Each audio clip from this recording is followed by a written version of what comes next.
No ha habido hasta estos momentos, este año cumplo 46 años de predicar esta palabra.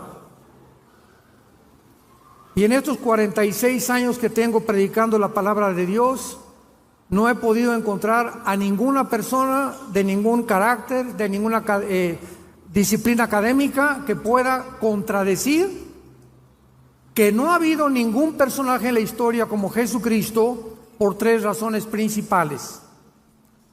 Número uno, Jesucristo es tan importante que celebramos su nacimiento. Ni de Buda, ni de Mahoma, ni de Zoroastro, ni de Mahatma Gandhi, nadie sabe cuándo nacieron estos líderes religiosos. Sin embargo, en la Navidad, aunque sabemos que no nació el 24 de diciembre, pero lo aprovechamos para poder dar testimonio, hasta los ateos no van a trabajar. Se cierran los comercios, hay un aspecto, un espíritu que a todos nos cubre de melancolía, queremos estar con la familia, comenzamos a intercambiar regalos unos con otros. ¿De dónde viene todo esto? De la Biblia. Todas estas costumbres y tradiciones vienen de la Biblia.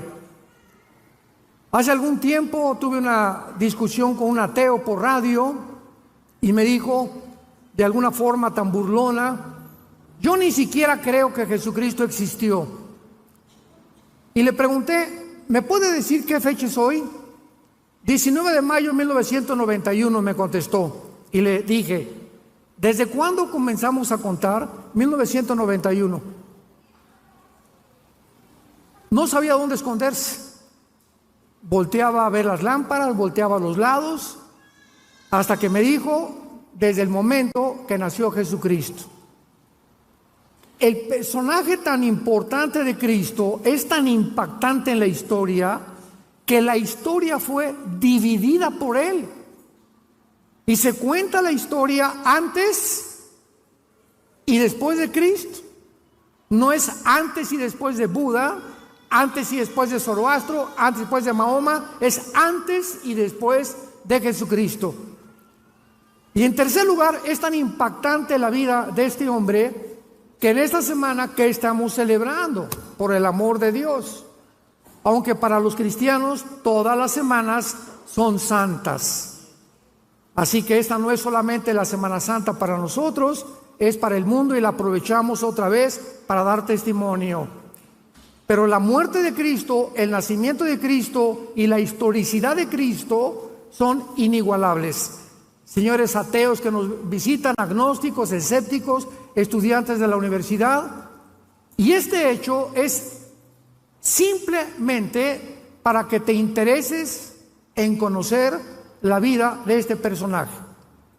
Antes de que yo fuera cristiano, me proclamé ateo, porque me decepcioné de la religión que mis padres nos heredaron. Me di cuenta de tantas cosas contradictorias que había, y lo que yo conocí fue la religión. Y cuando vengo a la Biblia, me encuentro por primera vez que este libro no es un libro religioso. El cristianismo no es una más de las religiones que existen. Esto es pura ignorancia de los politólogos, de los presentadores de la televisión, de historiadores que no tienen idea ni siquiera de las Sagradas Escrituras. Las religiones son sistemas inventados por los seres humanos para tratar de alguna manera de reconectarnos con los dioses, con la luna, con las estrellas, con el sol, o agarramos un tronco de un árbol y le damos la forma de un ser humano y nos hincamos ante algo que nosotros construimos o esculpimos. Esas son las religiones. Pero cuando venimos a la Biblia, venimos a Cristo, venimos a un hombre que se llama Jesús. Y tú puedes ser católico, mormón, evangélico y no tener una relación personal, diaria, viva, orgánica con la persona de Jesucristo. El hecho que vengas a la iglesia no te hace cristiano. Es como el hecho que si te vas a una fábrica de Volkswagen y trabajas en la Volkswagen, no sales hecho un carro Volkswagen. Entonces la iglesia es un lugar de reunión para aquellas personas que han decidido seguir a Jesús y quieren conocer más de la persona de Jesucristo. Hay un aspecto que quiero tratar en esta noche, científicamente, médicamente, de la persona de Jesucristo. Una de las preguntas más importantes que he tratado de hacer, estoy hablando en seminarios teológicos, en institutos bíblicos, en reuniones de psicólogos, como en el Ecuador tuvimos una con todos los psicólogos del Ecuador, mi esposa y yo hablando sobre la psicología y la Biblia, etcétera, etcétera, ha sido esta pregunta: ¿qué fue lo que le causó la muerte a Jesucristo? Y cuando ponemos la Biblia y comenzamos a investigar que la mayor parte de los crucificados, cuando estaban casi ya exhaustos, los soldados romanos tenían la orden del gobierno de romperles las rodillas, los meniscos de las rodillas, para que el crucificado, si no había muerto de desangramiento, muriera de asfixia. Entonces, al romperle los meniscos a los crucificados, se colgaba el cuerpo y ya no podían tener la fuerza para poder respirar ni exhalar. Morían asfixiados. Y eso garantizaba que al bajarlos de la cruz, estaban muertos. Porque si un soldado romano bajaba a un crucificado vivo, el soldado era también sentenciado a pena de muerte. Sin embargo, cuando Jesucristo estaba colgado en la cruz, el centurión romano, que era experto en muertes, se acerca a la cruz y él sabía que Cristo estaba muerto. Sin embargo, agarra una lanza y lo atraviesa del lado izquierdo al lado derecho, a través de todo el pecho de su cuerpo. Y Juan escribe en el capítulo 19: vi salir una gota de sangre mezclada con agua. Y a la luz de la cardiología moderna, porque en la Biblia encontramos las evidencias más antiguas de genética, química, antropología, paleontología, medicina, biología y cualquier disciplina académica que tú me quieras decir. La Biblia es más antigua que cualquier libro científico del siglo XXI. Quiero comentarles a ustedes, antes de desarrollar esta conferencia, el estudio médico realizado por el doctor William Edwards, patólogo de la Clínica Mayo de Rochester, Massachusetts. La Clínica Mayo, el Hospital General de Boston y el Hospital Hopkins son las tres instituciones que se clasifican como las mejores médicamente hablando y clínicamente del mundo entero. Ni en Inglaterra, ni en Francia, ni en Alemania, ni en ningún lado se pueden caracterizar con la fama que tienen estas instituciones clínicas, médicas, científicas. Este estudio del doctor Edwards apareció en la revista médica Diario de la Asociación Médica Americana, en inglés, Journal of the American Medical Association. Y esta revista es y aparece cada semana en la investigación médico-científica del mundo entero. Escuchemos la opinión médica de una persona que no es cristiana, de un médico patólogo famoso en el mundo entero acerca de la muerte de Jesucristo. Número 1, la sangre que sudó en Getsemaní. La Biblia dice que cuando Cristo estaba en Getsemaní, fue tan intensa la presión que él tuvo espiritualmente que la sangre comenzó a salir de sus poros y de su piel. Y este médico dice lo siguiente: este fenómeno se llama hematohidrosis. Hematohidrosis, o sea, sudor sanguinolento. y ocurre en estados altamente emocionales, cuando la hemorragia de las glándulas sudoríparas ocasiona que la piel quede excesivamente frágil. Probablemente la pérdida sanguínea en el huerto de Getsemaní fue mínima. Sin embargo, la fragilidad cutánea resultante ocasionó más tarde en una gran pérdida sanguínea durante la flagelación. Veamos qué dice Mateo 26, versículo 36. Entonces Jesús llegó con ellos a un lugar que se llama Getsemaní.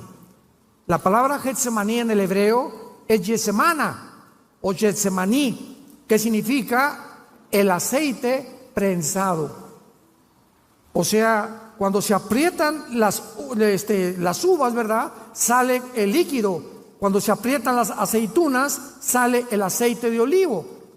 Y Getsemaní es el lugar donde él fue prensado, apretado. Y fue tan grande la presión psicológica y espiritual de Cristo para que la sangre haya salido de su piel en la hematodihidrosis. Es un fenómeno que los médicos explican por qué sucede. Estos se enrollaban en el cuerpo de la víctima cuando lo flagelaban. Los látigos romanos eran de 5 colas y tenían en las puntas plomo y tenían acero, y se enrollaban 4 o 5 veces alrededor del pecho y de la espalda, y cuando el soldado romano sacaba el látigo, desgarraba todos los tejidos subcutáneos del pecho y de la espalda, y quedaban las heridas en la superficie. Cuando Cristo fue acostado en la cruz, no tenía piel a frente ni tenía piel atrás. Completamente estaba desnudado de su piel, de los 39 flagelos que le implicaron el desangramiento que se inició en el huerto de Getsemaní.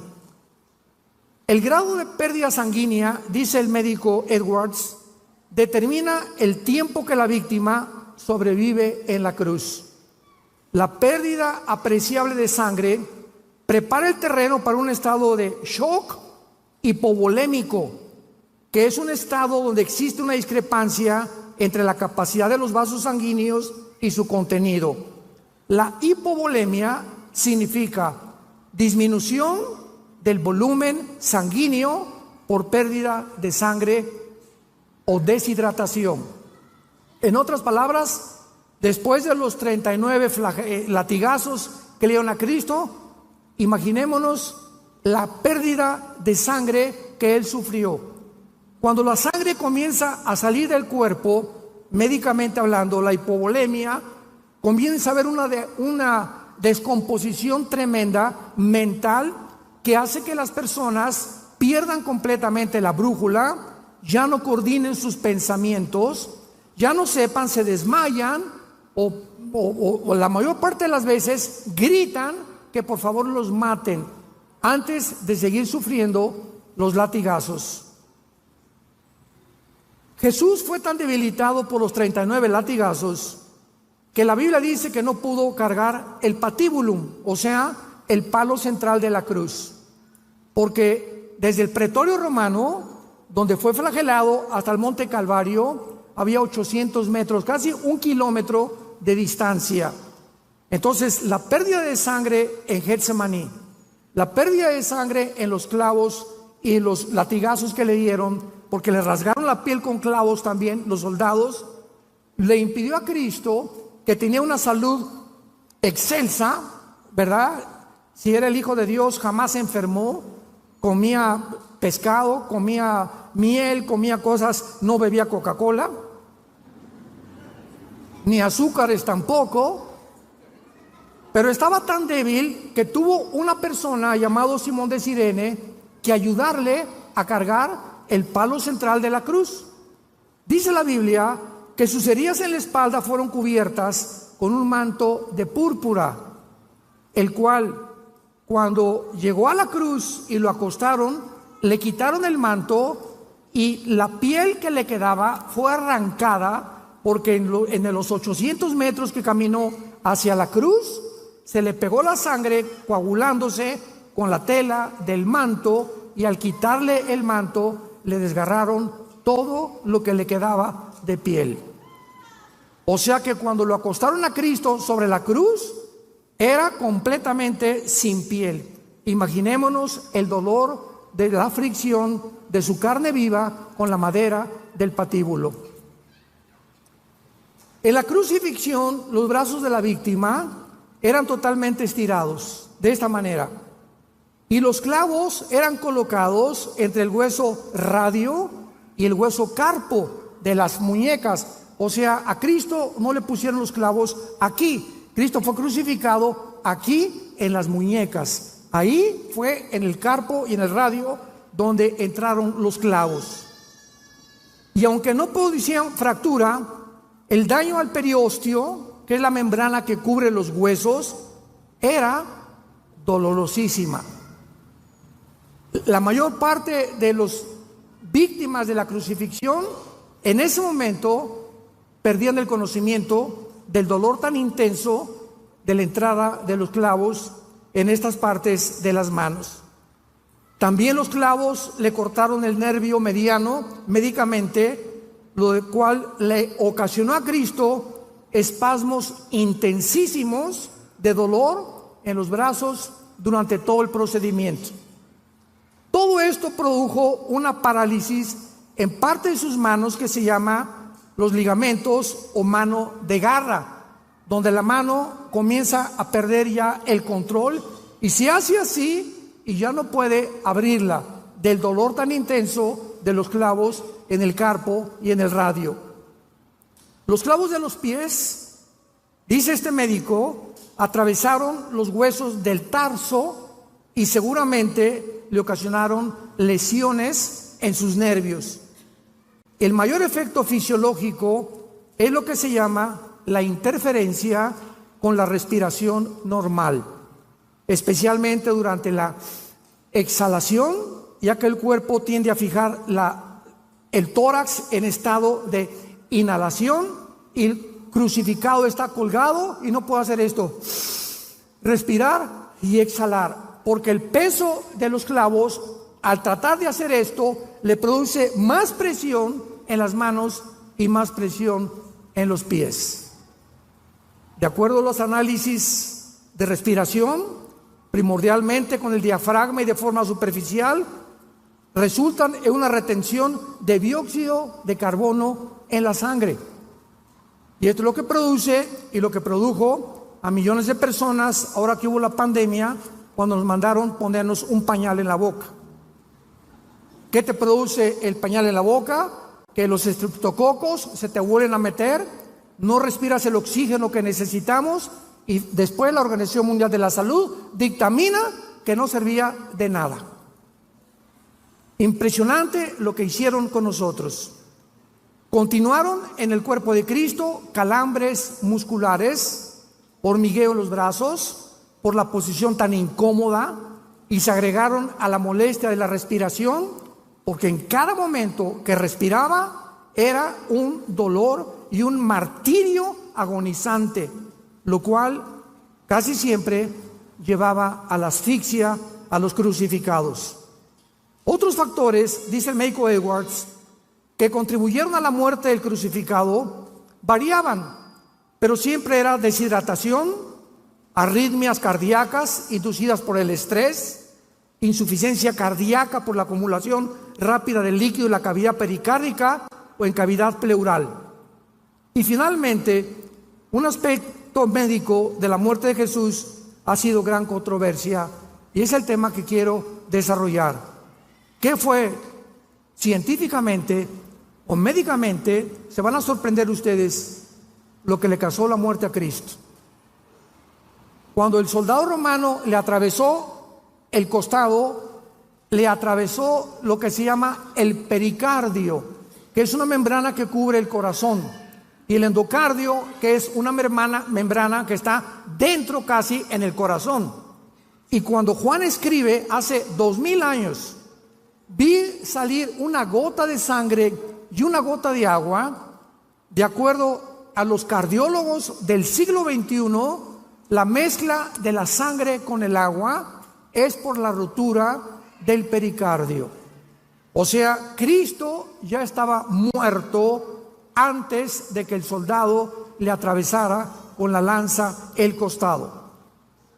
De acuerdo a lo anterior, el líquido que salió de Jesús correspondía al líquido pericárdico y la sangre a presencia de sangre en la cavidad pericárdica.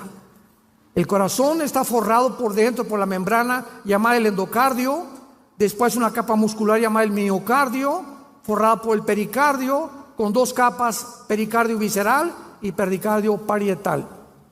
Y estas capas no se conocían hace 2000 años, ni se entendía tampoco qué es lo que pasaba, porque jamás había el estudio clínico que hicieron después estos médicos de la Clínica Mayo, Rochester y la Clínica de Hospital Hopkins y de Boston hace algunos años. Y finalmente, ¿qué fue lo que ocasionó la muerte de Cristo? Damas y caballeros santos de Dios, 1000 años antes de la crucifixión, David escribió el Salmo 22. David no sabía nada de crucifixiones porque esto comenzaron a través de las tradiciones a integrar la crucifixión los romanos. Y David escribe 1000 años antes de Cristo, en el Salmo 22, las palabras y la causa que le mostró a Cristo, o la razón que le causó a Cristo su muerte en la cruz. Y comienza el Salmo 22 diciendo: Elí, Elí, lama sabactani. Dios mío, ¿por qué me has desamparado? Que fue la última expresión de Cristo. Y finalmente, más adelante dice: jugaron ropas los soldados con mi manto, me miran como toros de Bazán. Y la Biblia describe lo que causó la muerte de Cristo. No fue la asfixia, porque no le rompieron los huesos. Estaba escrito en el libro del Éxodo que al cordero no le iban a romper los huesos. Entonces el soldado romano le atravesó la lanza para asegurarse que estaba muerto. Entonces Cristo no murió de asfixia, no murió de deshidratación, no murió de desangramiento. El Salmo 22 dice estas palabras: mi corazón fue como la cera.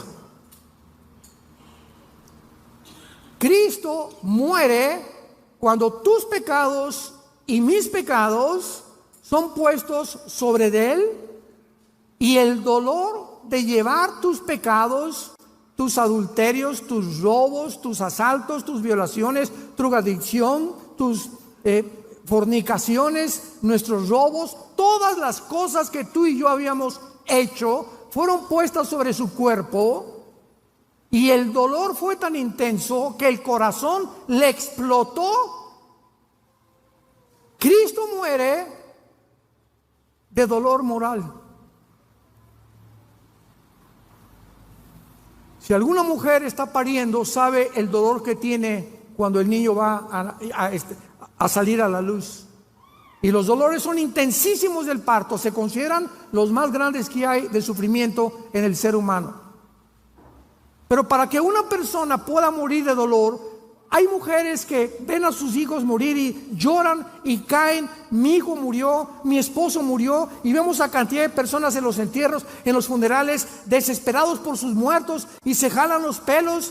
Pero no hemos visto a ninguna persona que sea tan intenso el dolor que caiga muerto, de no poder soportar el dolor tan grande que está experimentando la pérdida de un ser querido.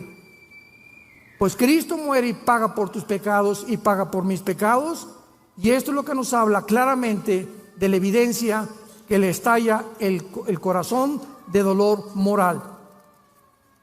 Y finalmente, este aspecto médico dice lo siguiente: las víctimas de crucifixión morían sofocadas casi siempre. Para acelerar la muerte, los romanos les rompían las piernas a las víctimas moribundas. Una vez que podían empujar las piernas contra el soporte de la madera que los sostenía y les ayudaba a levantar el pecho para respirar, los músculos exhaustos de la víctima ya no se podían mover más. La caja torácica y el diafragma para respirar, por lo que sobrevenía la asfixia inmediata a los crucificados. La Biblia dice que Jesús sufrió todos estos dolores y todos estos quebrantos simplemente para decirnos: te amo, te amo, Dios te ama. De tal manera amó Dios al mundo, de tal manera amó Dios al mundo, no nos mandó palomitas ni nos mandó dinero. La manera en la que Dios manifiesta su amor a tu vida y a mi vida es Él no perdonando a su Hijo en la cruz para perdonarnos a nosotros. En Génesis capítulo 22, Abraham lleva a Isaac al monte Moriah a ofrecérselo a Dios. Y cuando Abraham levanta el cuchillo para matar a Isaac, un ángel le detiene la mano. Casi 3000 años después, la misma escena la vemos en el Monte de los Olivos. Se levanta el cuchillo para matar a Cristo y Dios no detiene la mano. Dios permite que su hija muera. Perdonó a Isaac y no perdonó a su hijo por ti y por mí, para decirte que te ama. Y si Dios te está diciendo que Él ha dado su vida por ti y por mí, ¿cómo no nos dará todas las cosas si nosotros se las pedimos y le seguimos en el temor de su vida en nuestro corazón? El temor de Dios es medicina a nuestro cuerpo y refrigerio a nuestros huesos. Largura de días y años de vida y paz te aumentarán. Y tú no puedes más que comprender algo. Yo siempre que he tenido en estos 46 años de vida predicando el Evangelio, cuando me asaltan dudas, porque las dudas nunca van a dejar de asaltarnos, es una guerra mental entre el bien y entre el mal. Mientras más memorizo la palabra y más la medito, es la única forma de poder contrarrestar mi ansiedad, mi estrés, mis preocupaciones. ¿Por qué? Porque si no pueden haber preocupaciones y la palabra de Dios en mi mente. Y tú escoge qué te va a gobernar: el estrés, la preocupación, la ansiedad, o en ese momento repite la palabra y comienzas a mencionar la palabra. Bendito sea el Dios y Padre Jesucristo, que nos hizo renacer para una esperanza viva por la resurrección de Cristo entre los muertos, para una herencia incorruptible y inmarcesible reservada para nosotros en los cielos. Y comenzamos a pronunciar la palabra de Dios y se va el ataque de Satanás de tu mente y de nuestra mente. Aquí es el campo de batalla. Tú eres lo que piensas. Somos el resultado de nuestros pensamientos. Dice Isaías 53, 700 años antes de Cristo. Lo más importante del pasaje de Isaías 53, para todos ustedes que estudian teología, es que está escrito en el pasado. Fue escrito 700 años antes de Cristo y se escribe como si ya hubiera pasado. Despreciado y desechado entre los hombres, varón de dolores, experimentado en quebranto, como que escondimos de él el rostro. Fue pasado, menospreciado y no lo estimamos. Ciertamente llevó, no dice llevará, llevó nuestras enfermedades, sufrió nuestros dolores, le tuvimos por azotado, por herido de Dios y abatido. Mas el herido fue tiempo pasado por nuestras rebeliones. Pregunta: ¿cómo es posible que se hable de un evento futuro en el pasado? Porque la Biblia es el único libro hiperdimensional. Señores científicos que nos acompañan, señores médicos, señores psicólogos y psiquiatras que están con nosotros, ¿qué estoy diciendo? En 1940, más o menos 43, Alberto Einstein descubrió una fórmula científica que revolucionó completamente la dimensión y las leyes de la física. E igual a mc al cuadrado. La energía es igual a la materia por la velocidad de la luz al cuadrado. Esta fórmula de Einstein revoluciona completamente nuestra vida, y qué impresionante que la Biblia se adelantó. Porque esta fórmula de Einstein implica que el tiempo no existe. Se les van a fundir los fusibles. El tiempo no existe. ¿Qué quiero decir con esto? Agarra tu reloj en este momento. ¿Y qué hace el reloj? El segundero. 1, 2, 3, 4, 5. ¿Dónde está el pasado? ¿Dónde está el pasado? Estamos en el presente. 1 es el presente. 2, 3, 4, 5, 6, 7, 8. El futuro todavía no estamos allá. El pasado. Hace un segundo tu pasado ya no existe. Hace 2000 años el apóstol Juan escribe el Apocalipsis. Viaja el apóstol Juan 2000 años y ve al anticristo y la tercera guerra mundial. Juan regresa en el espíritu y el Apocalipsis ya está escrito lo que va a ser. No ha sido y será.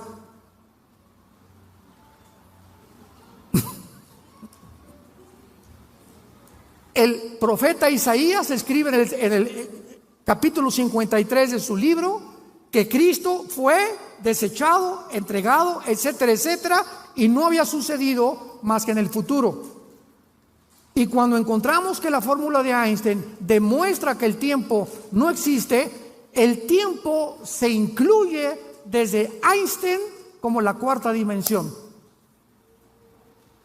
¿Qué quiero decir? Que somos seres que vivimos en 4 dimensiones: altura, profundidad, anchura y el tiempo, que desde el siglo pasado estuvo incluido dentro de las dimensiones del ser humano. Sexta, séptima u octava dimensión. Para Dios 1000 años es un día. Un día es como 1000 años. Cada vez que la Tierra hace una vuelta al Sol de 365 días, para Dios fue un día.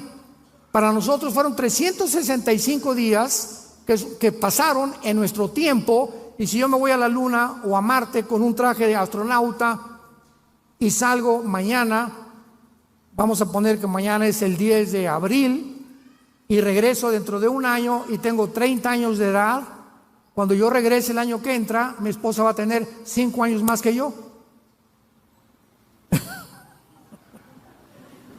Porque ya saliendo de la atmósfera, el tiempo no existe como existe aquí en la Tierra. Aquí pasa más rápido que en el espacio.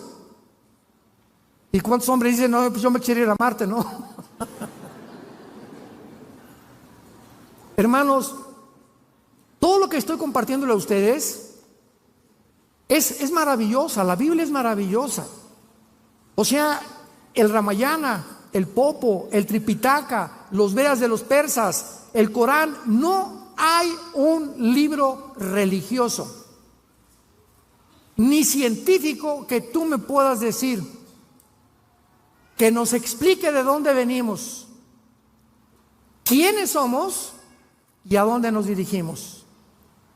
Y cuando Dios muere en la cruz y abre sus brazos, nos dice lo siguiente: todo aquel que me sigue no permanecerá en tinieblas. Y cuando venimos a la Biblia, el Espíritu Santo entra a nuestra vida, nos destapa lo que el pecado dañó, la información que Adán y Eva tenían, que era el 100% de su ADN, del ácido desoxirribonucleico, que es la fórmula de las células. Y Adán y Eva perdieron todo eso y nos lo transmitieron a nosotros. Einstein decían que teníamos el 8% desarrollado de la mente nada más. Perdimos más del 90% de la información.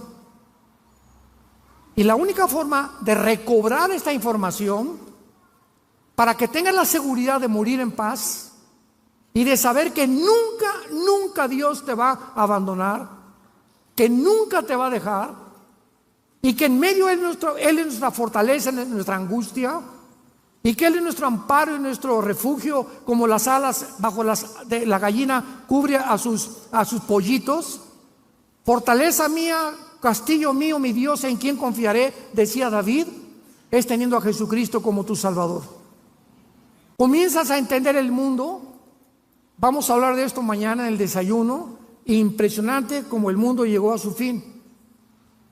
Filosóficamente, religiosamente, políticamente, militarmente, en cualquier área que tú busques, el mundo en que tú y yo vivimos hoy está completamente derribado. En Estados Unidos se acabó la democracia, se acabó la moral en el mundo, ya los géneros terminaron, la biología y la genética la hicieron a un lado. Ahora un hombre puede ser mujer, una mujer puede ser un hombre, de acuerdo a lo que él crea o lo que ella crea, y no genética ni biológicamente. Es una locura, es un mundo de psicópatas, de sociópatas. Nunca el mundo había enloquecido al grado en el cual se encuentra actualmente. Y simplemente porque no tienen a Dios, porque hemos creído que podemos vivir sin Él.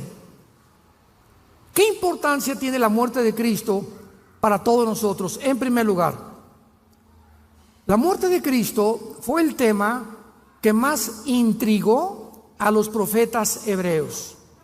Dice en la primera carta de Pedro, capítulo 1, versículo 11, los profetas profetizaron de la gracia destinada a ustedes, inquirieron y diligentemente indagaron acerca de esta salvación, escudriñando qué persona y qué tiempo indicaba el Espíritu de Cristo que estaba en ellos, el cual anunciaba de antemano los sufrimientos de Cristo y las glorias que vendrían tras ellos.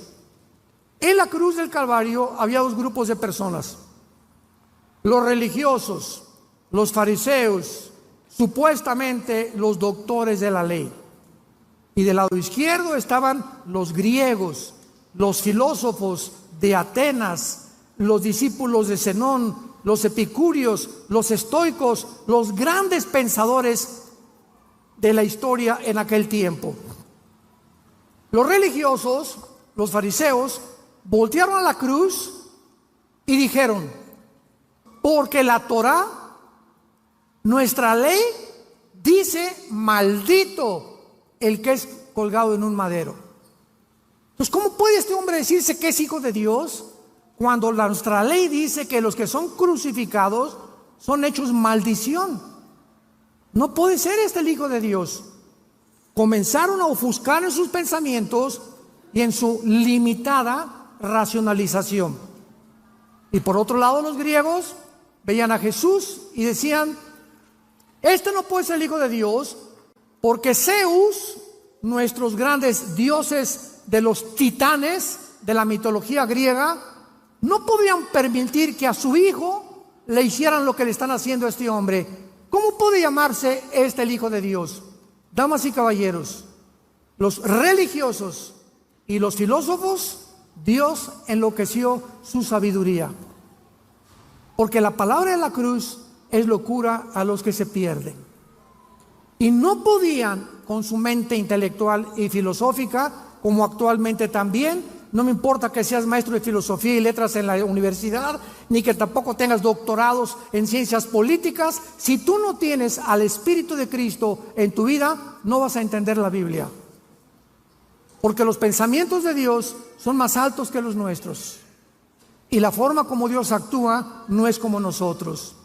Y en esa cruz, donde unos decían que era maldición y otros que era una imposibilidad que el Hijo de Dios pudiera decirse así, muriendo como un vil criminal y su padre no hiciera nada, Dios lo hizo a propósito, porque detrás de esa muerte se encontraba toda la sabiduría de Dios, escondida detrás de la locura de los seres humanos.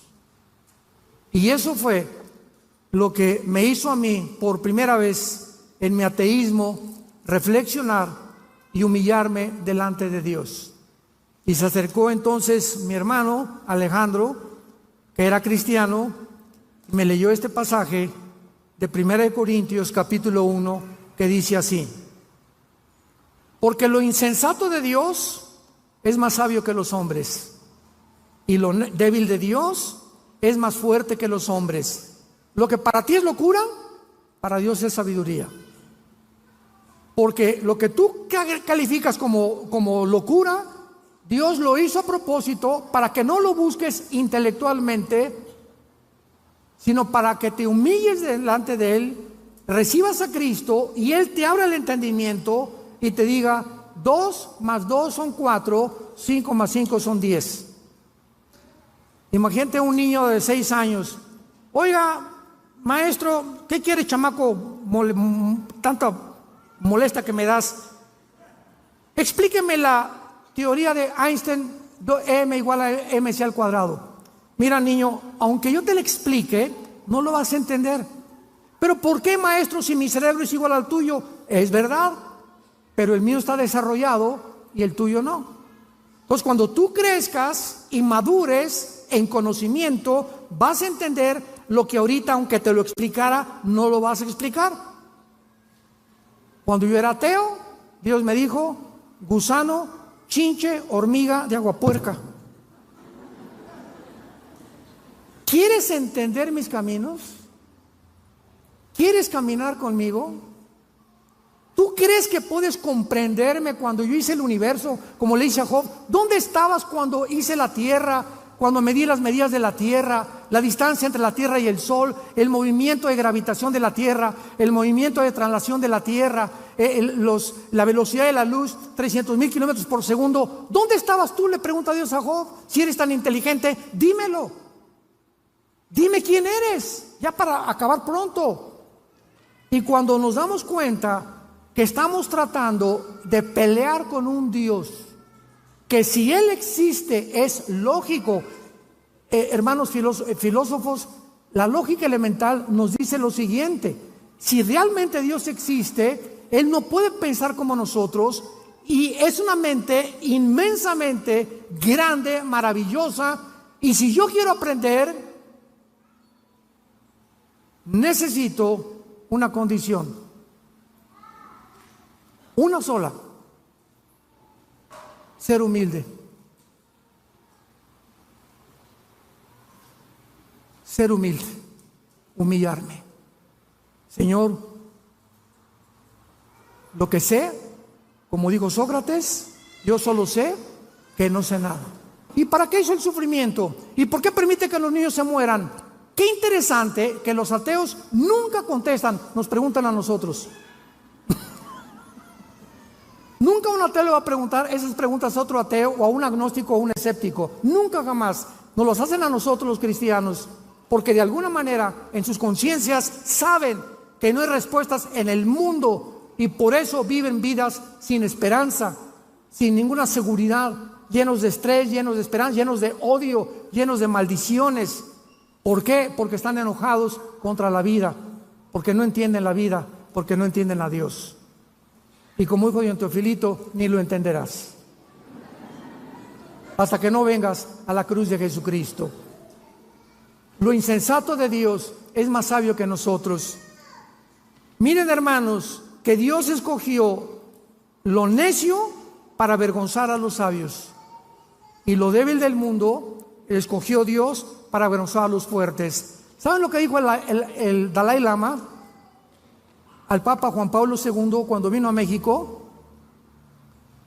Le dijo al Papa, el Dalai Lama, a Juan Pablo II: yo pienso que Cristo se equivocó porque escogió a 12 pescadores iletrados y desleídos, como decía Cantinflas, que ni a la primaria fueron. Si hubiera escogido personas inteligentes, dijo el Dalai Lama, como yo, que soy filósofo y pienso, y la política y por aquí y por allá, Cristo no hubiera muerto crucificado. Jesús, María y José y el burrito que los acompaña. Virgen de la Macarena. ¿Se dan cuenta la estupidez, la soberbia del ser humano? Y a propósito, Cristo escoge a esos hombres desleídos y deslustrados, ignorantes, para que cuando se enfrentaron al mundo, el mundo se maravilló y decían: ¿quiénes son estos pescadores que se enfrentan con denuedo y con valor al César y a los filósofos y a los epicúreos y a los estoicos y a Zenón, los filósofos, y los retan diciendo que Jesús murió, que resucitó, y a estos hombres que no fueron ni terminaron la primaria fueron los que cambiaron el Imperio Romano. Nunca un impacto tan grande en la historia había sido hecho por 12 hombres vulgares y pescadores. Y Dios lo hizo a propósito para avergonzar a los sabios.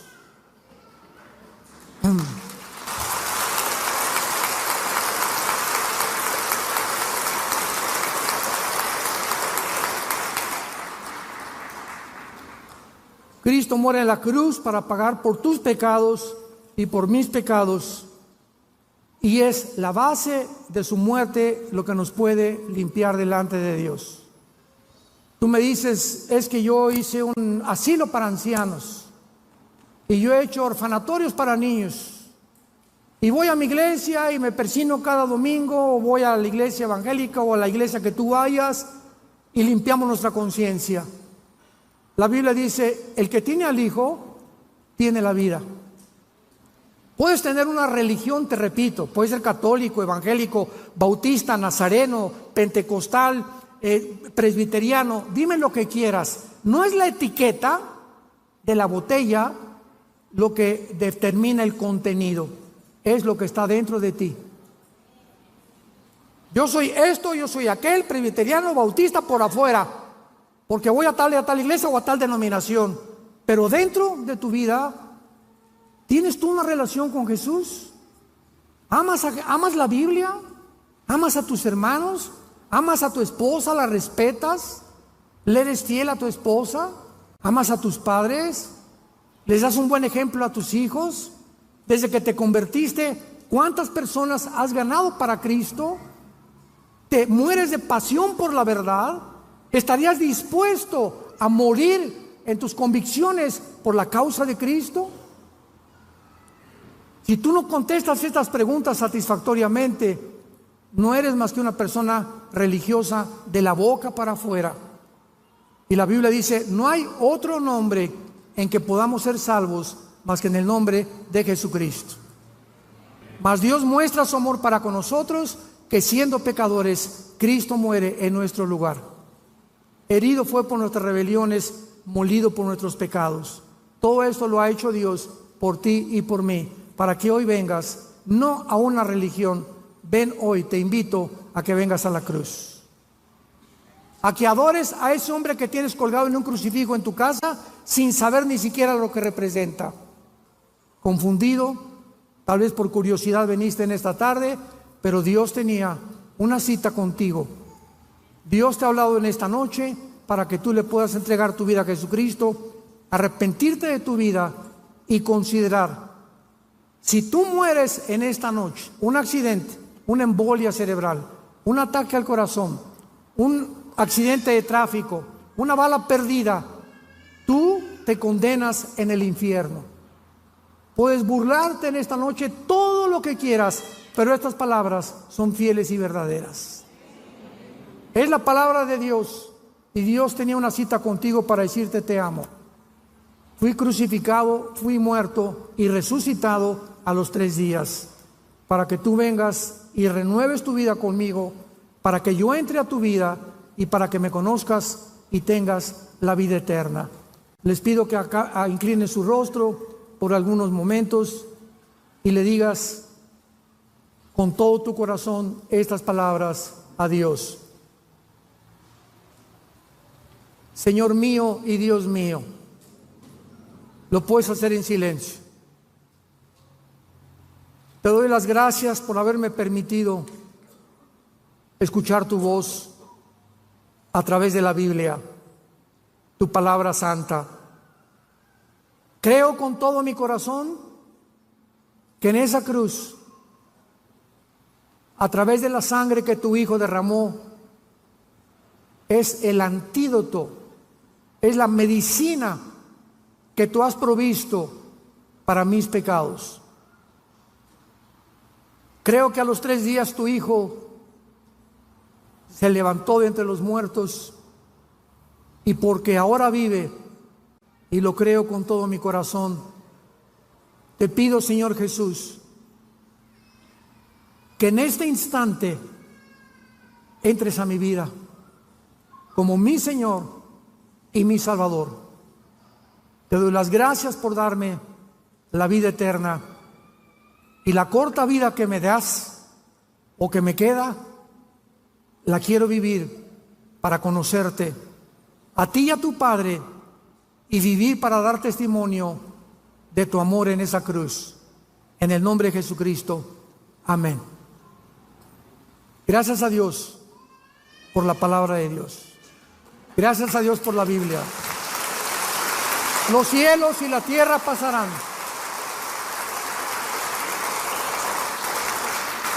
los cielos y la tierra pasarán, pero mis palabras permanecerán. Todos los sistemas filosóficos del mundo estamos viendo que están derribados.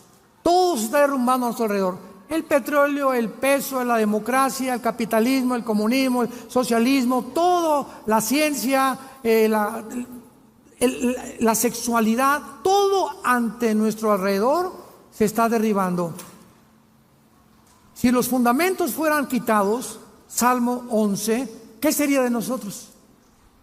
¿Qué sería si no tuviéramos este fundamento, esta esperanza? ¿Qué sería de mi vida? Yo hubiera acabado en la cárcel o muerto.